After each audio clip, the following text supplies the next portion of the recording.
Welcome to our channel. Today we how to uninstall DealMachine app and workflows, beginner guide step by step clearly. To uninstall the DealMachine app, begin by locating the app icon on your device. If you are using an Android device, press and hold the DealMachine app icon until a menu appears. From the menu, select the option that says Uninstall. A confirmation message will pop up asking if you are sure you want to uninstall the app. Tap OK to proceed with the uninstallation. If you are using an iOS device, find the DealMachine app on your home screen. Press and hold the app icon until it starts to wiggle. You will see an X appear in the corner of the app icon. Tap the X to initiate the uninstallation process. A prompt will appear asking you to confirm the deletion. Select Delete to uninstall the app from your device.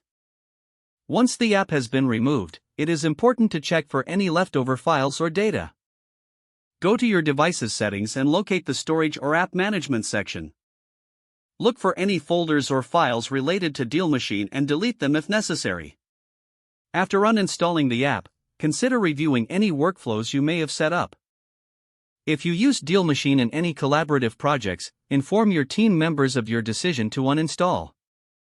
Review any alternative apps that can serve your needs moving forward. Finally, ensure your device is updated with the latest software for optimal performance. If the page does not load, refresh the browser or try again in a private or incognito window. Make sure you are using the correct email address, then retype it carefully to avoid small typos. If your password is not accepted, use the reset option and create a new strong password you can remember. Check your spam folder for verification or security emails, then complete any requested confirmation steps. Enable two-factor authentication if available to improve account security and reduce unauthorized access risk. After signing in, review your profile details so your contact information and settings are accurate and current.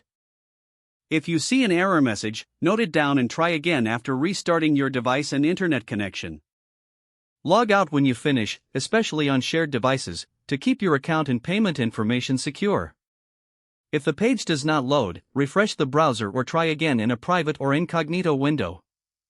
Make sure you are using the correct email address, then retype it carefully to avoid small typos. If your password is not accepted, use the reset option and create a new strong password. Don't forget to like this video and subscribe to our channel for more step-by-step tech guides.